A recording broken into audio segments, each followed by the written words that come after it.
What is up, everyone? I'm Ryan from Fireside Yankees with my friend and co-host Dylan Backer. In today's video, we're talking about Isiah Kiner-Falefa, who has been excellent for the Yankees in the month of May and has really turned his season around. We are not more than a month removed from a point in time in the season where, his WRC plus was like 17. He was well below league average. And while he's still a below league average hitter this season on the year, being that bad offensively meant that no matter how good he was with the glove, no matter how versatile he wasn't going to be able to provide much value for the Yankees. His season worst WRC plus was 19, which was on May 8th. So again, less than a month removed. Looking at his ability to play left field, center field, play some third base. He played shortstop in the first game of this series, has played second base before, has played right field during the season, and has experience catching. He's one of the most versatile players in baseball. He's starting to hit a little bit better. He's made an approach change at the plate where, he's trying to hit the ball a little bit harder and drive the ball a little bit more, and the numbers reflect that. But with that being said, there's a lot going on with the Yankees right now. Obviously, injuries left and right. Some guys are going to be coming back. There'll be some roster shuffling. But I think IKF's bought a lot of time on this roster and has bought himself some more playing time. So, Dylan, what do you think about IKF recently? How do you think this can affect his role going forward? And do you think he can sustain being this good of a hitter? Maybe not to the point where, in the month of May good, but just be good enough to get himself in the lineup routinely?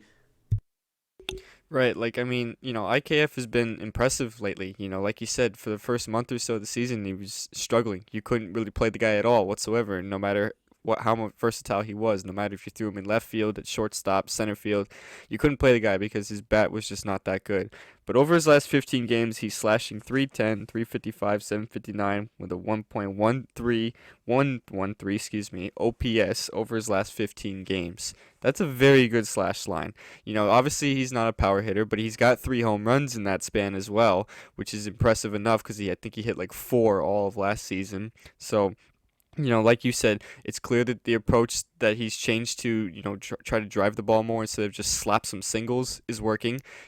Yes, he's still getting a lot more singles than anything else, but he's actually finding the hole this time and he's actually getting through, and he's coming through with runners on base. I think that's the big thing.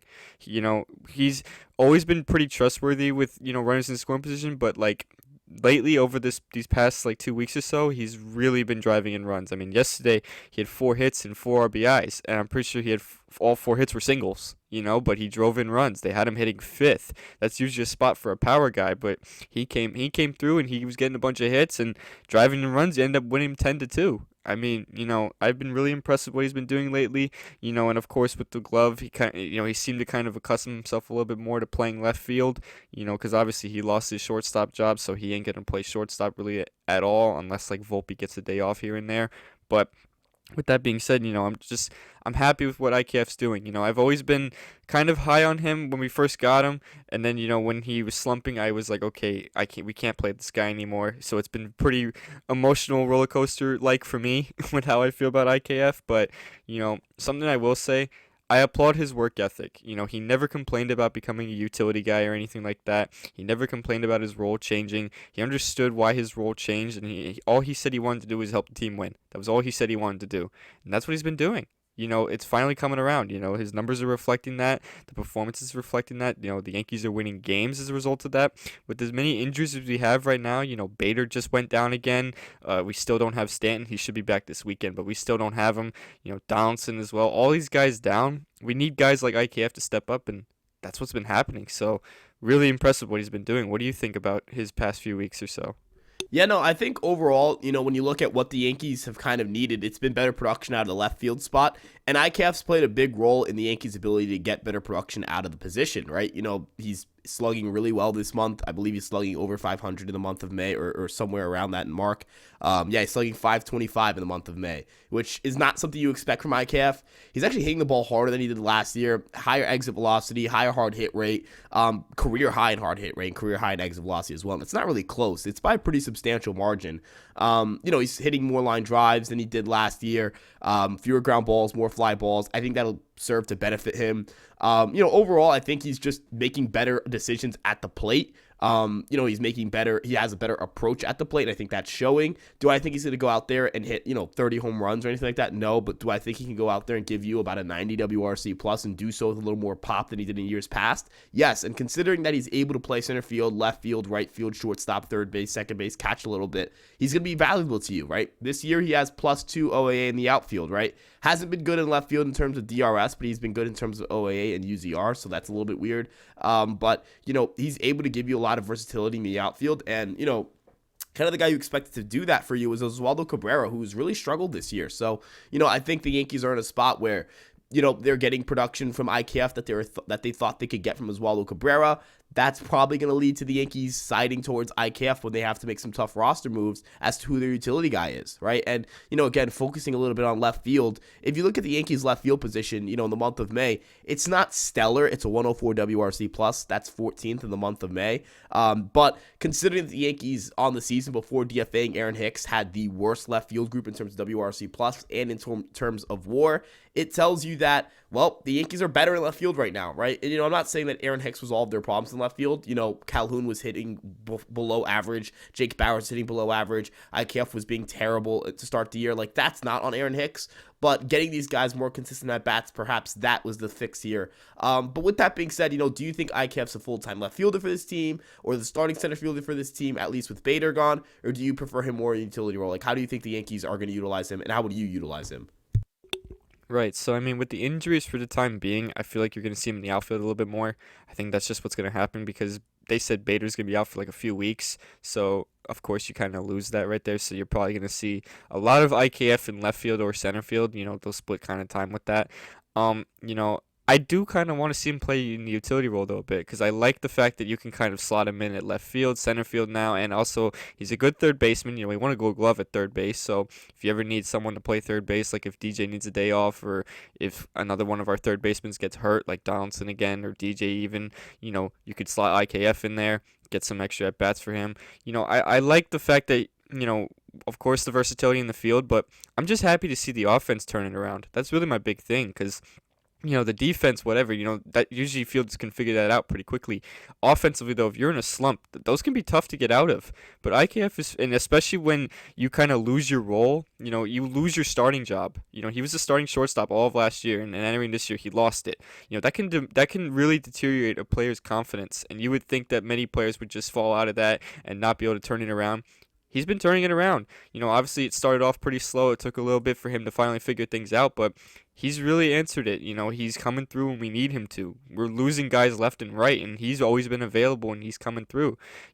He raised his season average to, I think, 243, which is, of course, not high, but considering how bad of a start of a season he had, that's pretty good. That's pretty good. That shows kind of how much he's really starting to turn things around. And like you said, do I expect the guy to be hitting 30 home runs? Of course not, no. But can I expect him to, maybe get some more pop in there, maybe some more hard hit balls and a higher barrel rate? Yeah, of course. I definitely can. I mean, his change in approach is clearly working. Like I said before, he's not trying to slap the ball anymore, just get some singles. No, he's trying to actually drive the ball and swing all the way through, drive in runs with guys on base, get hits. That's the big thing. You could always drive in runs all you want, but if it's with outs, it's like it's a productive out, but at the same time, you wish you could get more. When you're getting hits with guys on base, though, that's always going to serve benefit every single time. And I think IKF's been doing that.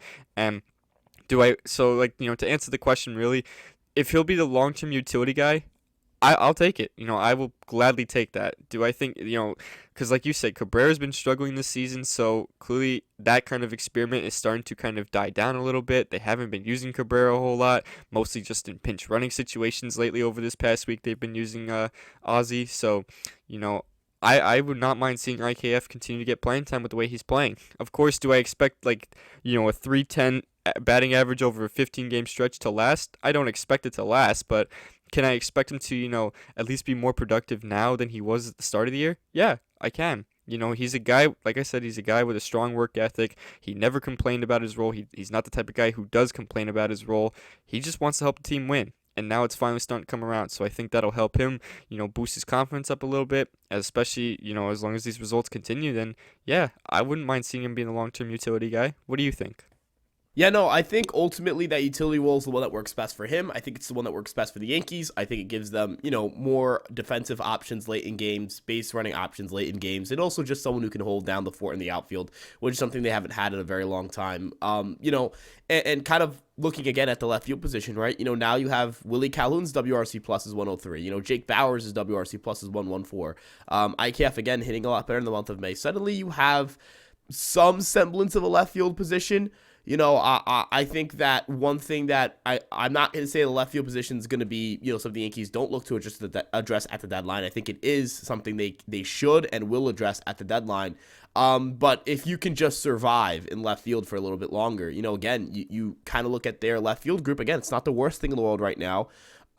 That's all you really need, right? You really just need them to hold on just a little bit, right? If you look at their active roster in terms of left field, it's still not great. 75 WRC plus, that's the worst in baseball, and a negative 0.1 WAR. Again, that's the fourth worst in baseball. So, they're still their ways away from having a stable left field group, but if they can just get guys to perform a little bit and continue to get the performances they've been getting lately, it's definitely going to allow them to, when they segue into that next left fielder, be in a much better spot. And, you can attribute this hot start or this hot month of May to getting better position from the left field group. So, I guess kind of my last question here for you is, do you think, because I know we're talking about utility roles, this, that, but do you think that guys like Jake Bauers, Willie Calhoun, IKF, how tough of a decision now is it for Brian Cashman? Do you think that any of these guys are going to still get DFA'd, or do you think that they've kind of bought themselves some extra time? Because at the end of the day, when Stanton, Donaldson, and eventually Bader again come back, that's 3 roster spots. You assume Cabrera's one of them. You assume Cordero's one of them. There's still that third one. If you had to pick one guy right now who you think is going to be the guy from those 3 that gets sent down or optioned or whatever it may be, who do you think it is? Right, I think that one guy is going to be Jake Bauers, and as unfortunate it is for Bauers, as he was doing really good in AAA before they called him up, he hasn't been, it hasn't translated. I know the past few games he's been okay. He had the 3-hit game against Seattle the other night, and I think he drove in a run with a sac fly last night. But, he's hitting 226 on the season. He's only hitting 222 over his last 15 games. He's striking out a bit too. He's got 14 strikeouts and 36 at-bats over that 15-game stretch, which is a higher than a third of a rate. Willie Calhoun, on the other hand, has been productive. Over his last 15 games or so, he's hitting 271. He's only struck out, I think, 5 times. 5 times. I have it right there. 5 times and 48 at-bats. It's a better strikeout rate. He's getting on base now. He's hitting the ball harder, and he's hitting 257 now on the season. He raised his season average up. I think, I even said this yesterday, off camera, but I said, I wouldn't mind keeping up Calhoun here for a bench bat. Do I think Calhoun is someone who needs to keep playing every day? Not necessarily, but, I think he'll be a serviceable bench bat for whenever you need a pinch hitting spot, or if you need someone to have a rest day and you need to insert Calhoun in there, that wouldn't be the worst thing in the world. I don't really think you can continue doing that with Bauers, at least not now. I don't think the Jake Bauers experiment is necessarily working. And, I know Calhoun can't play the field. I know he's just been DHing, but I think with how much you need to have the offense clicking right now, I think you need to prioritize that more than the field just at this exact moment. And that's why I prefer maybe to keep Calhoun up here as a bench bat. I don't really see the long-term role, I guess, for Bauers. The real long-term result I see for Bauers, I just see him getting sent back down to AAA and probably spending the rest of the year there, honestly, unless guys get hurt again. I think that's the long-term outcome for Bauers. I think IKF and Calhoun are kind of safe now at this point. Like you said, the other spots would just go to Franchy Cordero and guys like that, but that's kind of my thoughts on it. I think Calhoun is safe. I think IKF is safe. I think Jake Bauers is not necessarily safe. What do you think about that? Yeah, no, personally, I feel like I would take Jake Bauers over Calhoun, and that I know that it's a 64 plate appearance sample size versus a 113 plate appearance sample size, but Bauers has a 114 WRC plus, and he barrels the ball more, and he doesn't chase as much. I do believe that Bauers has the ability to, continue to hit for power. I mean, the quality of contact numbers are also pretty good as well. But I will say this in terms of, who do I think has a higher floor? I think it's Calhoun offensively, just because, as you mentioned, Bauer strikes out a lot, and all it really takes is about a 1-week sample size of him going out there and whiffing a ton for us to feel like there's no shot he stays on the roster. Whereas, not that saying that Calhoun's been the most consistent in the world. He got off to a pretty slow start. But that you feel like the high rate of contact will lead to more stable results. But I will take Bowers for now just because of the ceiling, and I think he's a little more, a little more useful on the field. But again, I think that one's a toss. But I think that comes down to, ceiling, floor, a lot of things that we're going to find out a lot more about over the next coming weeks and kind of as the outfield continues to play out. But I definitely hear your point about Calhoun. Yeah, and I kind of just wanted to add too, I know like I said, I know Bowers can actually play the field and Calhoun can't. So if you value the defense a little more in this situation, you're probably going to want to take Bowers, and that's understandable. And I know what you mean. Bowers does have the ability to have some more pop and more power and stuff like that. I just think you got to reward Calhoun for actually, stepping up and actually, playing with some level of consistency. Yes, of course, it's not like amazing. I'm not sitting here and going, Willie Calhoun is amazing. He bangs. No, but, I do think he has been consistent enough lately to reward playing time. We had guys like Marwin Gonzalez on the bench last year. Inconsistent, but was still up on the roster. Willie Calhoun has actually been playing all right for what it's worth. We're down so many guys, and we've had to rely on Willie Calhoun to hit third for Christ's sake, and he's doing pretty well. I'm not going to sit here and act like he's not. He brought his average up to 257 on the year when he was hitting basically in the low 200s all year. I know Jake Bowers is hitting 226. I know lately he's started to hit the ball a little bit more. I just think Calhoun is the better hitter for the long term. I think if you want to prioritize the offense more, you stick to Calhoun. But that's kind of just my thoughts on it. I just wanted to add that a little bit. Yeah, no, end of the day, I think this is a matter of, what you prefer for an offensive player, number one, and this is more so us kind of taking our bet as to who's going to project better for the rest of the season, because not that past production doesn't matter, but really we're talking about what they're going to do from May 31st till the end of the season, assuming that they stay on the roster till the end of the season. It's very likely both of these guys don't, or not very likely, but it's still probable that both of these guys don't end up staying on the roster, accounting for, potentially trading for somebody or regression, or even, unfortunately with the way the Yankees are right now, injuries, right?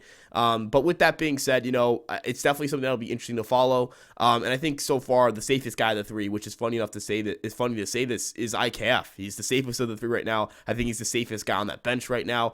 I'd even go as far as to say I think it's up. I think he might be a little more safe than Higashioka, even though Higashioka hasn't been bad this year, just because of the fact that Higashioka's contract is up in a year and a half. So, you have Wortvet right there, so we'll see how that plays out. But with that being said, thank you guys so much for tuning in. We'd love to hear what you guys have to say about IKF, the left field position, all of that stuff in the comment section below. If you guys enjoyed today's podcast, make sure to like, comment, and subscribe. Check us out on Twitter, Instagram, TikTok, Facebook, and of course this YouTube page. If you want to listen to the audio version of this podcast, perhaps my face is not very enticing, make sure to check out Apple Podcast or Spotify.